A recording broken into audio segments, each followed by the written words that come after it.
लूका तबीब की मार्फत लिखा गया अंजलि बयान, उसका दूसरा बाब। लूका की मार्फत लिखा गया अंजलि बयान, उसका दूसरा बाब और उसकी 8वीं आयत से लेकर 14वीं आयत तक खुदा के जिंदा और मुकद्दस पाक कलाम में। उसी इलाके में चरवाहे थे जो रात को मैदान में रहकर अपने गल्ला की निगाहबानी कर रहे थे, और खुदावंद का फरिश्ता उनके पास आ खड़ा हुआ और खुदावंद का जलाल उनके चौगिर्द चमका और वो नहायत डर गए।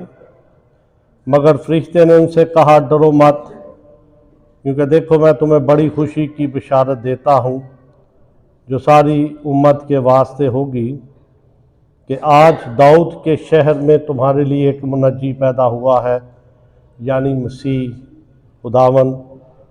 और इसका तुम्हारे लिए ये निशान है कि तुम एक बच्चे को कपड़े में लिपटा और चरनी में पड़ा हुआ पाओगे। और यकायक उस फरिश्ते के साथ आसमानी लश्कर की एक गिरोह खुदा की हम्द करती और ये कहती जाहिर हुई कि आलम बाला पर खुदा की तमजीद हो और ज़मीन पर उन आदमियों में जिनसे वो राज़ी है सुलह। पाक कलाम के पढ़े जाने पे खुदा की ख़ास बरकत हो।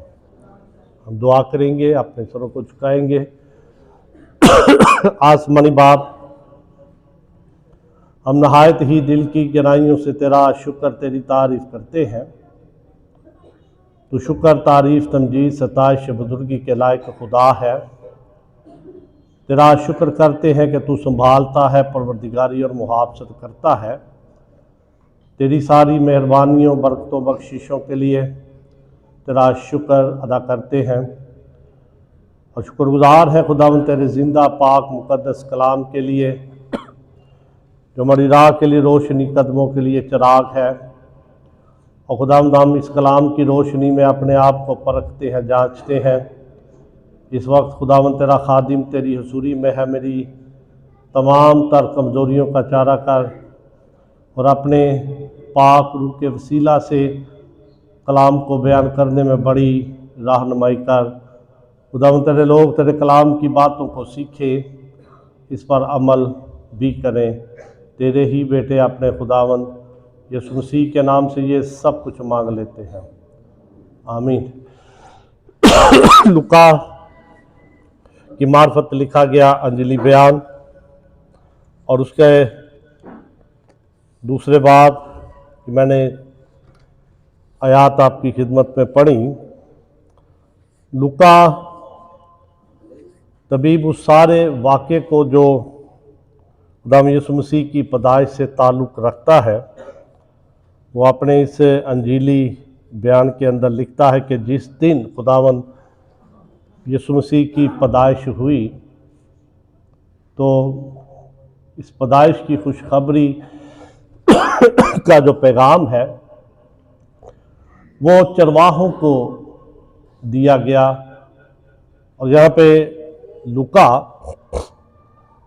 बड़े वाज़ेह तौर पर बयान करता है कि उसी इलाके में चरवाहे थे जो रात को मैदान में रहकर अपने गल्ला की निगाहबानी कर रहे थे, कि उसी इलाके के बारे में लूका बयान कर रहा है जहाँ पर खुदावंद यीशु मसीह की पैदाइश हुई। और जब हम दूसरे बाब की ऊपर वाली आयात का मुताला करते हैं, तो यहाँ पे बयान किया गया कि कैसर अगुस्तुस की तरफ से हुक्म जारी किया गया कि सारी दुनिया के लोगों के नाम लिखे जाएं।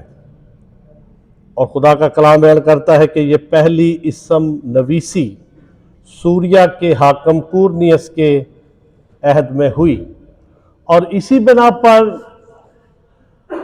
मरियम और यूसुफ अपने नाम लिखवाने के लिए बैतलहम इफ्राता के इलाके में गए।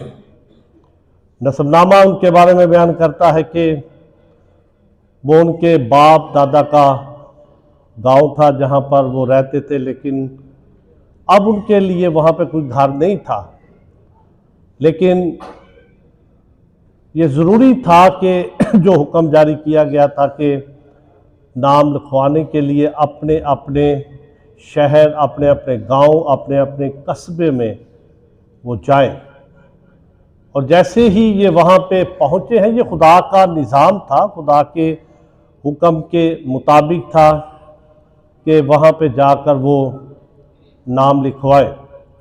खुदावंद यीशु मसीह, हम सब जानते हैं कि वो खुदा का बेटा है, लेकिन दुनिया के अंदर उसके बाप दाऊद का तख्त, जो मरियम को फरिश्ते ने पैगाम दिया कि खुदा उसके बाप दाऊद का तख्त उसे देगा, और उसकी पैदाइश वहाँ पे हुई और उसका नाम दर्ज किया गया कि वो दाऊद की नस्ल में से दुनियावी तौर पर, रूहानी तौर पर नहीं, दुनियावी तौर पर वो दाऊद की नस्ल में से था, क्योंकि मरियम और यूसुफ दाऊद की नस्ल से ताल्लुक़ रखते थे।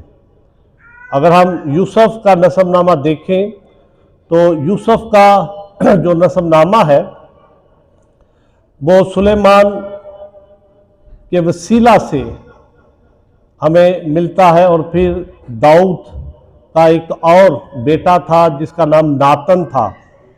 नातन, लूका उसके बारे में बयान करता है कि नातन की नस्ल में से मरियम थी, और दाऊद जो बैत सभा से उसका बेटा सुलेमान, नातन, 4 बच्चे उसके पैदा हुए थे। और इस तरह ये दाऊद की नस्ल में से थे, और इनका नसबनामा बाइबल मुकद्दस बड़े वाज़ेह तौर पर मत्ती और लूका बयान करते हैं। फिर तवारीख की किताब का जब हम मुताला करते हैं, वहाँ पर इनके नसबनामों का जिक्र किया गया है। तो ये उस इलाके में पहुँचे और लिखा है कि मरियम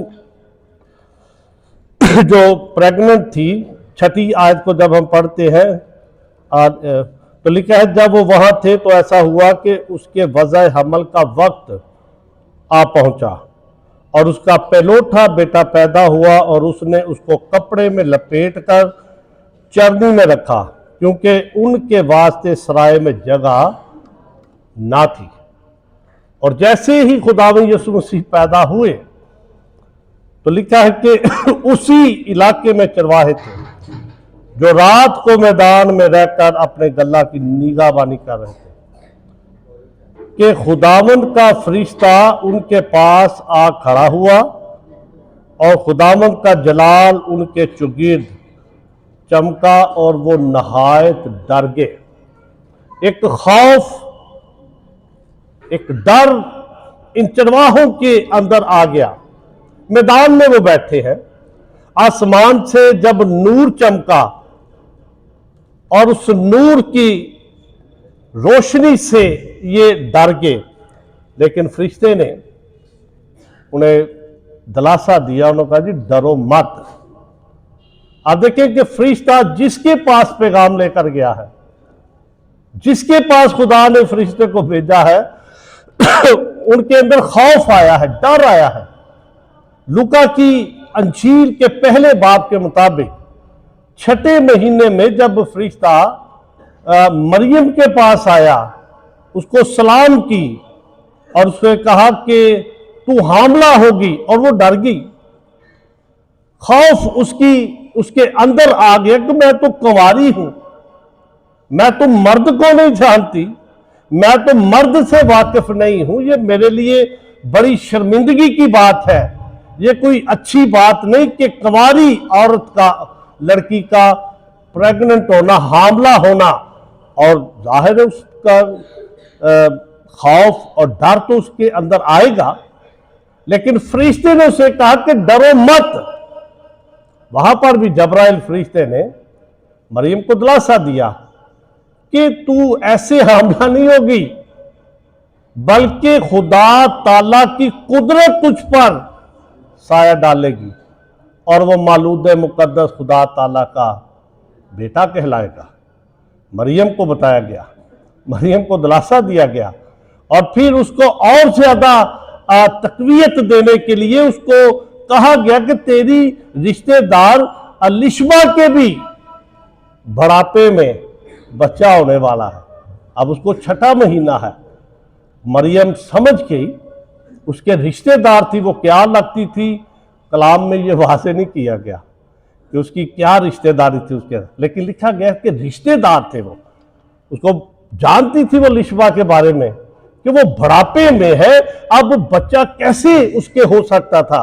उसको बताया गया कि ये खुदा की मर्जी के मुताबिक सब कुछ हो रहा है, इसलिए तुझे डरने की, खौफ खाने की जरूरत नहीं है। और दूसरी तरफ हम मत्ती की अंजील में यूसुफ के बारे में, अब यूसुफ को भी खबर मिल गई। ऐसी खबरें बड़ी तेजी के साथ फैलती हैं। ऐसे काम करने वाले बड़े लोग होते हैं जो दूसरों का तमाशा देखते हैं, लोगों का तमाशा बनाते हैं। अब यूसुफ के कान तक भी ये बात पहुंची कि भाई तेरी मंगनी जिसके साथ हुई है वो तो प्रेग्नेंट है। वो रास्तबाज था, खुदा का कलाम बयान करता है, शरीफ आदमी था, वो उसे बदनाम करना नहीं चाहता था, चुपके से छोड़ देने का इरादा के जबराइल फरिश्ता वहां भी पहुंच गया और यूसुफ को कहा, ए इब्ने दाऊद, अपनी बीवी को अपने यहां लाने से ना डर, छोड़ दे खौफ, तेरी जिंदगी के अंदर डर ना आए, तू डर मत।